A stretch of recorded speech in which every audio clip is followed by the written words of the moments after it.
Kali ini kita mengeksplorasi makam Juang Mandor yang terletak di Desa Mandor, Kecamatan Mandor, Kabupaten Landak.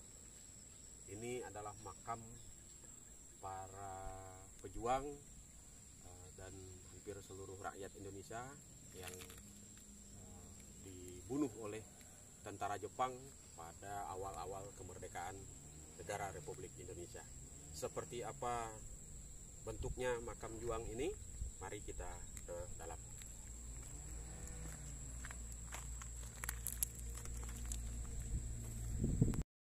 Sampai yang makam pertama. Sebenarnya kalau menurut pengalaman aku pribadi nih Pak, di luar buku sejarah secara pribadi kami mungkin ya tidak boleh diekspor lah. Kalau diekspor mungkin banyak pertentangan. Di antara 9, 8, 7 itu ada juga. Oh, ada juga yang raja-raja itu. Raja. Cuma kan kalau untuk sekarang dibuktikan itu sangatlah mustahil. Tidak bisa dibedakan. Tapi dalam pengalaman aku pribadi, secara batin, Pengalaman batin. ada. Jadi kita diambil cerita yang standarnya aja di makam itulah. Di makam 10 ini. Para raja-raja. Dari sejak Bapak bertugas menjadi juru kunci di lokasi ini, ada pengalaman-pengalaman Pak terkait dengan pengalaman mistis, pengalaman apa yang terkait dengan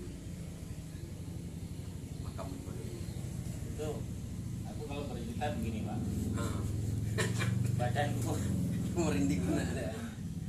soalnya mereka tuh datang, walaupun terus terang aku tidak bisa melihat, tapi bisa merasakan.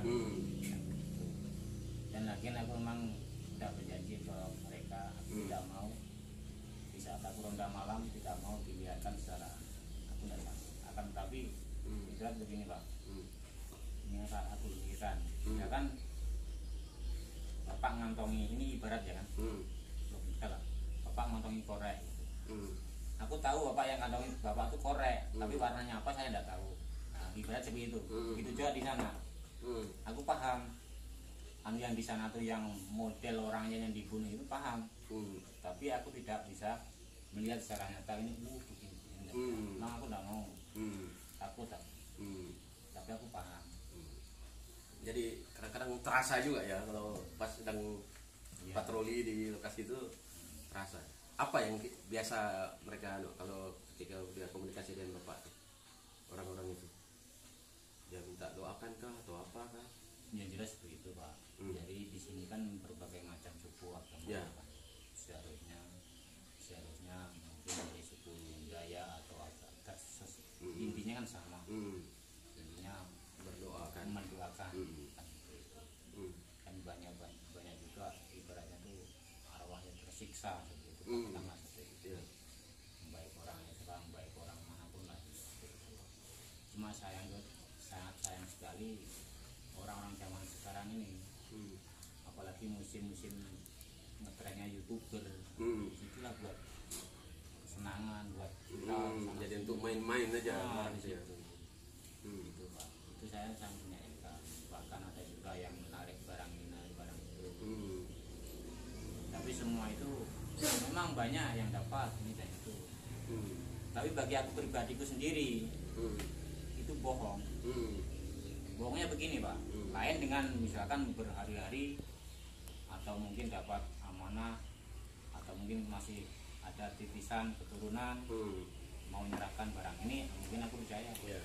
Tapi asal datang, di sana ambil Untuk narik, untuk segala apa, itu kan dah tujuannya ada bukan belajar sejarah. Sebetulnya kan kita kan ingin tempat ini jadi tempat belajar sejarah orang-orang di Indonesia. Nah, bukan apa di sini bukan satu suku kan yang jadi korban. Yang diincar sekarang tuh senjata-senjata Panglima Daya. Menurut mereka sendiri, baik orang Daya sendiri, orang pokoknya agama Islam, agama apa pokoknya intinya dia menghindar itu. Jadi dulu waktu di penglihatan mistis Bapak itu sebetulnya mereka ketika dibunuh ini lengkap dengan atribut-atributnya, dengan pakaian-pakaiannya, dengan senjatanya segala apa atau gimana? Kok sampai orang narik senjata, narik apa kan? Ini padahal begini Pak, sebenarnya kalau hal-hal gitu kan begini, untuk menjelaskan secara jelas, soalnya kan aku tidak bisa membuktikan.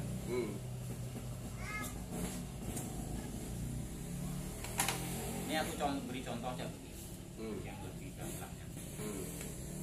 Rumah dikunci, yang asli tinggal kan aku Pak ya, bapak kedua ini pendatang. Setelah kita ini sebuah barang, orang lain itu wah mau ngambil barang di tempat rumah juruku di top, yang kena bapak-bapak ini. Padahal dia pendatang, kita anggap dia barang nih kan, pusaka gitu. Padahal pendatang, seperti itu. Tapi orang itu wah aku dapat nih senjata dari itu rumah jurukunci. Padahal yang aku di sini, barang yang di saya yang asli tidak bisa. Bener Pak. Nggak akan bisa mereka tarik. Akan bisa. Sampai aku tantang orang Sambas, sampai bisa ngambil barang-barang yang asli, aku jilat pantatnya. Sampai gitu orang pintar Pak, tiba-tiba aku nyeplos. Oh jadi selama ini sering juga yang praktik itu malam, dia malam Pak. Makanya kalau ada tamu malam tetap ya macam bapak kemarin kan aku udah tahu bapak, kok rame-rame bener, kan makanya aku minta dari belakang. Aku mikir apa khawatir kalau perbuatan yang ganda, bawa cewek berbuat ini dan itu, atau mungkin gimana begitu.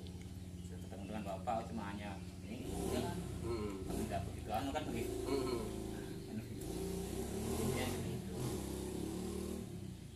Jadi kesimpulannya begini Pak,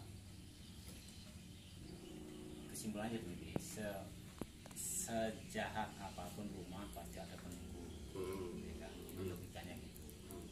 Dan jadi siapapun yang bapak jangan menghargai atau menganut saya itu tidak ada apa-apa, masih anak kecil. Biar bagaimanapun rumah jurukunci ini memang katakanlah sangat berhubungan dengan dosa. Jadi siapapun yang menunggu di sini itulah bukan aku maksudnya. Karena orang yang dia percaya kan.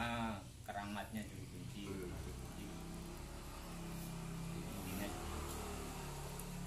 Oke. Tempat eksekusi para korban keganasan penjajahan Jepang. Eksekusi ini dilakukan dengan cara penebasan kepala atau pembunuhan kepala para korban yang ditangkap oleh penjajahan Jepang pada saat itu. Nah, inilah yang di dalam semen ini bukan batu tapi semen.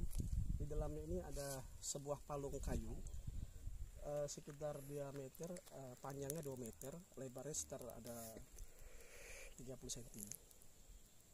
Jadi para korban ini dieksekusi sebelumnya seperti ini ya, mata tertutup, dan ada juga yang mata yang tidak mau tertutup, dia tidak mau, ada juga korban ini. Jadi eksekusi begini. Jadi si Algojo hanya menyentuh kulitnya atau lehernya hanya saja, terus putus, hanya hitungan detik, tidak pakai begini dengan tenaga. Jadi semua korban yang di 10 makam ini eksekusinya di tempat ini? Saya kalau melihat tidak semua eksekusinya di sini. Tidak semua. Ada eksekusi penembakannya di daerah yang dikatakan Bukit Suharto. Di sini khusus untuk para tokoh-tokoh yang mempunyai ilmu supranatural di sini.